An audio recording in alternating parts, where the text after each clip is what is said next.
everyday thing when you let your nuts hang. So y'all, I'm about to finally get y'all the story time on why I got put out the military. I'm gonna make this as short as possible, but if it's gonna have to be long, then it's gonna have to be long, because I don't wanna have to do all them parts and shit. I was like threading on doing this story time at first because I was ashamed at first, but now like it's a story to tell, so I'm about to tell y'all. But okay, cool. So I joined the military at 2022, and my grandma, she passed in 2023. Cool.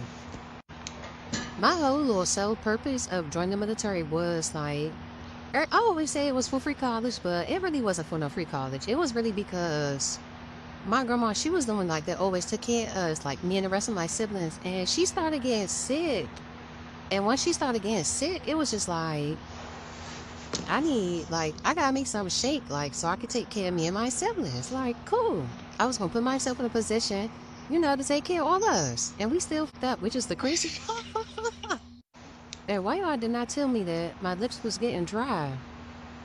I don't like when my lips be dry. I don't like looking like a dry lip bitch. Cool. So let me get back into the story.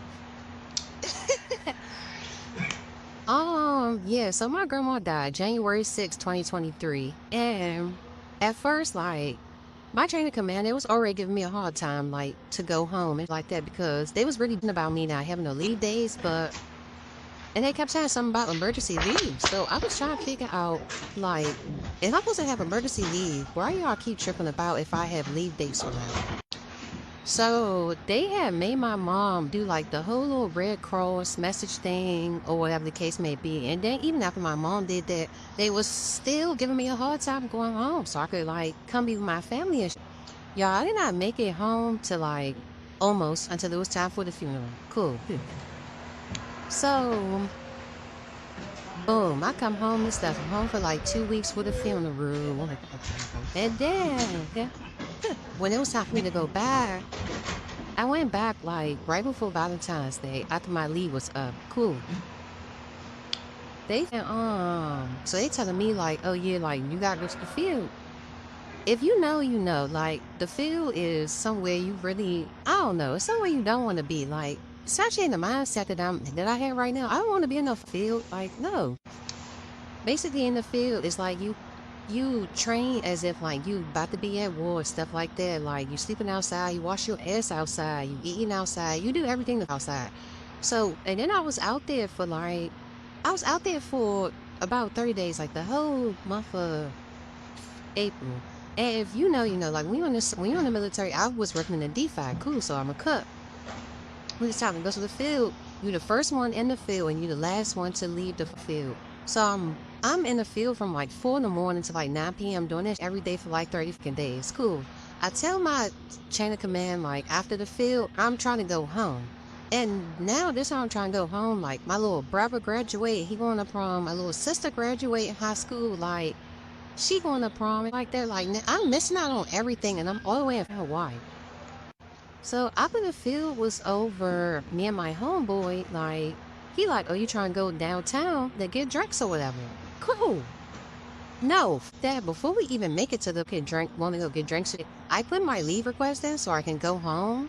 And my sergeants told me that I could go home. 2 days later, they called me telling me that I can't go home because they need me to go to another field exercise. And I just broke down crying on the phone, like, when I say broke down to tears. Like they hear me boo crying over the phone. Like I'm doing one of them cries. Like, well, you just like I'm hurt. Like shoulder shaking and all that.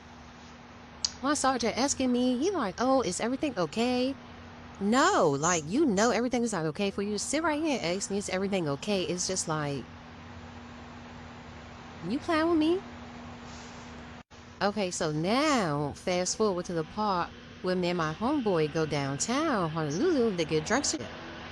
And I'm not gonna lie, by this time, all of it going on, it's like June now. I done started back smoking weed and some more like, that was the only thing keeping me sane. Like, I was just getting up every day, just doing this shit. Like, as long as I came home and I hit my weed, I was getting up going the next morning. I ain't getting nobody, no problems, nothing.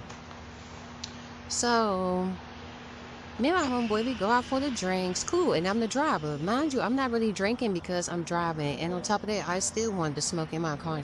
And I done got so comfortable to the point where it's like I'm smoking in my car and I'm driving back on base with no problem. Like, I got complacent doing this. The night me and my homeboy go get drinks, now they doing like 100% ID check-ins to get on base and stuff like that. And I didn't know that. I didn't know that they was on 100% check-ins because once again, like I had went to the field again. I missed that message. So we coming back through the gate. Mind you, I smoked in my car. The drive from like downtown to base was like 30 minutes. So I'm thinking like the car aired out. I didn't spray everything. I got gum. Like I'm prepared to come back through this gate and I'm about to just go home, smoke again, and go to bed. No, fuck no. This is where it took a turn. So cool. Me and my homeboy pull up to the gate, and my homeboy, he like when I say knocked out drunk, like knocked out drunk sleep, like this nigga snoring and all that in the passenger seat. Cool. So I get an MP, my cat car, and he just got me sitting there like I'm not really trying to make no eye contact with him. I'm trying to just give him my shit the fuck. So then he asks for my homeboy cat car. I'm waking this nigga up. I'm like, get up, get up. Like they need your cat car. Get up, get up. Like get up. This nigga knocked out. So he ain't wake up until they is taking me out the car and got me doing a little sobriety test or whatever, whoever it is. So before they even get me out the car, the MP, he trying to make a little small talk and I catch on to what he doing. So I'm talking to him a little bit and he gonna tell me like my breath smell like alcohol.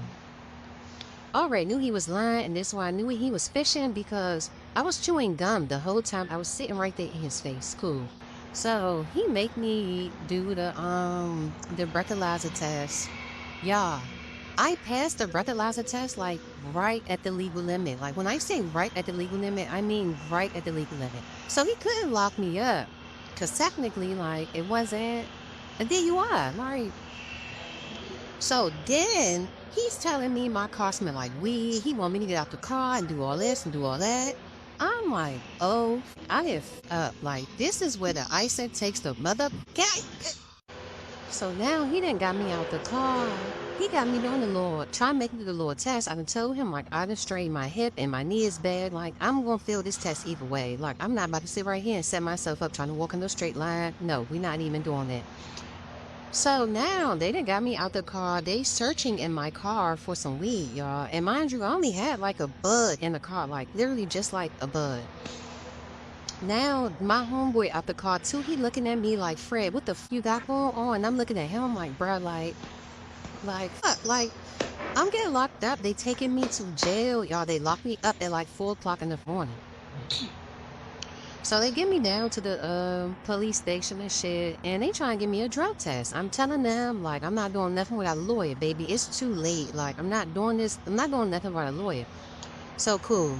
They telling me I didn't already told my chain of command, telling my chain of command to come get me. So they tell me to come call somebody to come pick me up. But I'm thinking I ain't really got to call nobody because they didn't already say I didn't contacted my chain of command. So what I'm calling them for?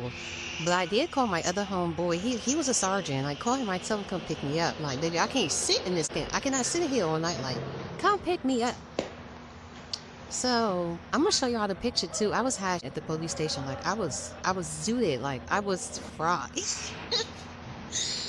Cool. So my homeboy come pick me up. He come get my car and shit. Cool. I'm back in my barracks room. Now the next morning, like my phone just ringing. I look at it. It's my chain of command. Like I ain't answering the phone. It's too early. I'm gonna answer the phone when I wake up. Like I need to get my mother sleep. Cool. So when I did finally wake up or whatever, I called my sergeant and he like, oh Fred, like what the dog, like you ain't called me? No, I didn't call none of y'all.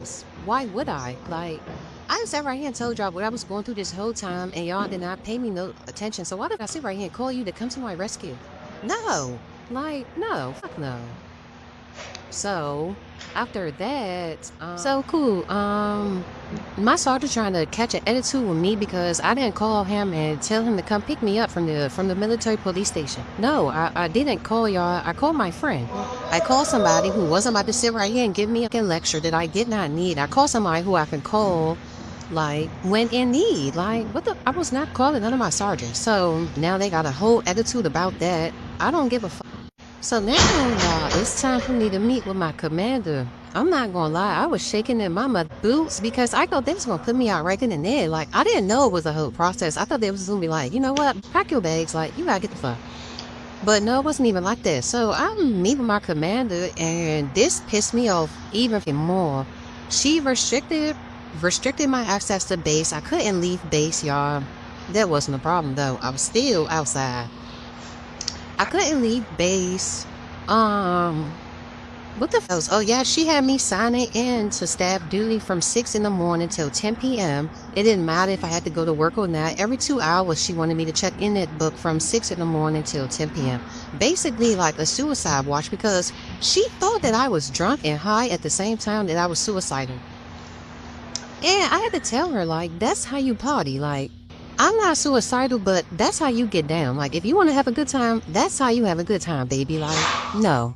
So they didn't put me in these drunk driving classes. They didn't sign me up to be in a drug program. Y'all, that was the most uncomfortable experience I ever been, bro. And then she signed me up for therapy. Therapy was about the only good thing out of these whole 3 little things. Let me tell y'all about the drug program. I go into the drug class. Mind you, it's really like a drug class. And the people sit in the circle and they sit right here telling the drugs that they do and explaining why they do it. And I felt so uncomfortable because we got talking about heroin, crack, cocaine, ecstasy, all this shit. I only smoke weed. I just was like, this is a bit much. Like, I told the man, like, I don't need to be in this class. Like, I don't feel comfortable. My commander was mad about that. I didn't give a I'm not no druggie. Like, this is not that. Cool. Monday morning come. I already knew they was gonna give me a drug test because I already knew they was gonna give me a drug test. Yeah. I detoxed and I passed the drug test. Okay, cool. I already knew they was gonna keep giving me drug tests just to catch me. It's Thursday morning. I'm already at work. I'm in the office. They come pull me out the office and tell me like I've been selected for a random drug test. Now I'm caught. I don't have my detox on me. I'm already at work. Like, I'm up. Drug test come back. My first sergeant, he the one that got to tell me that my drug test came back positive. No, mind you, y'all, we got a new first sergeant. Don't know this first sergeant from a can of paint. Don't know him at all. Don't even know his name. So I was already a little skeptical about that because, you know, first impression is everything. And he was the one to tell me that my drug test came back positive. We started off on a good note though. Like, I told him, like, you know, you can't, don't judge me. Like, you don't even know me to be judging me. Like, yeah, everybody smoke weed a little once in a while, but you don't even know what I'm going through. You don't know what's going on. Like, just don't even start with me. Cool. So, and usually, like, when you get in trouble for weed and stuff like that, the maximum punishment is 45 days extra duty, 45 days no pay. Well, not even no pay, but 45 days you get half of your check while you working overtime. Utterly absurd. Utterly absurd. So while all this is going on, what happened? Oh, I started to go see like an attorney. Like, I went to go to legal so they can help me with my situation and stuff like that. So I'm asking questions to my attorney and stuff like that, and when it comes to the law, I don't can play. And on top of this, since I'm on a military base, I definitely was a fan because I thought they was about to fry my ass. Like, when I say serve it on the silver platter, baby, I thought they was about to hand me my ass. So now I'm asking my attorney all the right shit. Like, I'm telling him, like, how do I get out of extra duty? They already got me doing this. And he gotta tell me, like, you can't get 2 punishments for the same crime. Y'all, I thought I was safe. Like, I thought I was going to stay in the army. I thought I was still going to be able to finish out my contract, still, like, do what I need to do and take care of business. No. Come to find out, they didn't like that shit. And what I mean by they, I mean, like, the higher ups. still stuck in that old army back in the day. They didn't like the fact that I was basically getting away without doing 45. Because, that is draining, shit is depressing. Like, I always tell myself I would never be on extra duty. Never. And then this it really started, lighting up like a flame. Like, the flame was already lit, but I was still like that bitch, like, matches. We still, like, you're still throwing shit in the flame. Um, my attorney told me I could write a report on my chain of command, and that's exactly what I did, because in the Army's eyes, it's your chain of command job to make sure that I'm okay, that I'm put together. Like, it's their job to make sure that I'm supposed to be fine, and they was not doing their job. So I wrote all my okay. I told it all. Like, baby, I was a bird singing. I was there. Though you couldn't tell me that nobody else was not getting in trouble.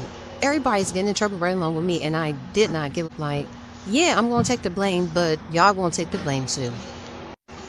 Then what really like threw me off about the whole situation was when this came about. Like, everybody was just looking at me side-eye, and I did not like that. They looking at me side-eye because I'm quiet. It's like, if I don't know you, I don't want you in my business. Everybody ain't gonna be in my business though. Did nobody know my business in the army? Like, they did not know. If you wasn't like one of my girls, then you did not know nothing about me. So everybody like they looking at me like I'm crazy. Like, you done did, you're a big one. Like, you ain't never got in trouble. But I never even got a counseling.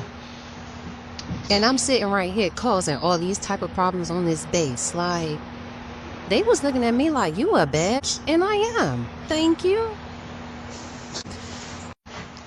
So, like, 2 months after this whole little process, my sergeant come to my room and he tell me, like, you're being involuntarily separated. I looked at him. I didn't know if I wanted to cry, scream, jump, give him a hug. Like, I know what the, like, I know that was the best news I could have heard of my life. And yes, they sent me packing.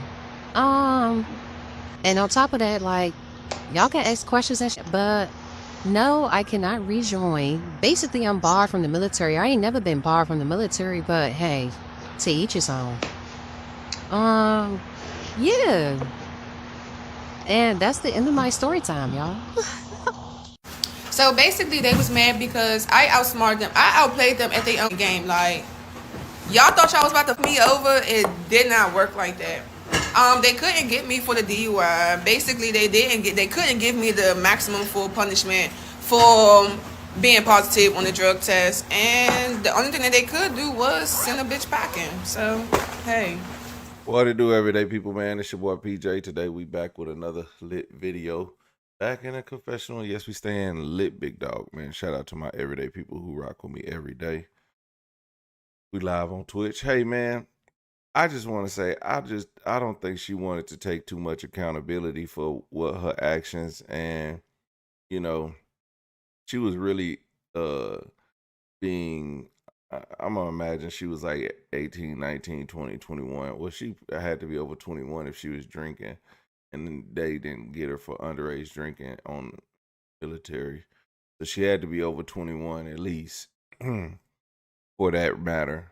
But still, that's young and still immature in her ways, and she couldn't stop smoking for you know just her duty on the job, and I don't blame her. Like, but again, I didn't work a job where I had to quit smoking. Once I did quit smoking, it was just like it wasn't no bad deal. One thing I couldn't do though was drink all night because I always had to drive. I had a driving job, so I had to drive, and I didn't I don't drink and drive either because driving was my livelihood. So if I get a DUI, then that would ruin. And I almost got one time. I almost got a DUI. The cop let me go. Well, he still took me to jail, but not for a DUI because I hadn't been. Well, I was drinking, but I wasn't drunk yet because actually I just like down like 3 beers right before I left And so it hadn't even hit me yet. And as I'm getting pulled over and as I'm going to jail, it starts to hit me as I'm, inside the jail. Like I'm getting drunker as I'm in the jail. But I had a warrant, so that was why I went to jail. But again, my brother was in the military and he was stationed here in Oklahoma City, and uh, it was like me going on base. First, when I was going on base, it was all good, and then 9/11 happened. So when 9/11 happened, because my brother, my sisters, they was all in the military, and 9/11 happened when I was in school. So I remember we used to go on base to get Jordans. Like you could go on base to get Jordans. I don't know if you still can, but you used to could. Um, you can go on base and buy the Jordans tax free. So that was like an extra $20 off. You know what I mean? So then, um, but we kick it on base, and I used to smoke weed back then, and I had long hair. But my brother is a military police officer, so his friends was military police officers. So they used to even come over. They used to smoke weed too. A lot of them, used to smoke weed, and I think one of them got kicked out for smoking weed. And then like two of the guys that he hung out with, well, they was like roommates because in the dorms they like they connecting. So like you got one room, there's a door, y'all share the bathroom, and then the other door they connected through the bathroom or whatever. So there's like two toilets but one shower or maybe two showers. I don't know. Somehow they share a restroom. I can't remember the layout of the restroom, but share a restroom. And the but they used to drink. They was my age. So I was like 18, 19. They was 18, 19. His other friend was 19. We all the same age. My brother's like 24. And like so and they all military police. Like they, come in the gate and whatever. So whenever I had to come in the gate, I called my brother. My brother called the gate and be like, "It's my brother in the da da da." They be like, "Let him in." Boom, boom, I get in. They search your vehicle. They make you pop the trunk. You know what I'm saying? All that. One time I had a blunt right here in my shirt pocket, and I forgot about it. Luckily, they didn't see it because they still patted me down, but they didn't. They didn't blunt. So I lucked out on that.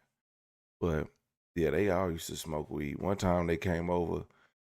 Two of them came over and they military police. They just got the police and they got the tactical gear, the gun on the waist and everything. And they look like probation officers or something. We all sitting on the porch smoking weed.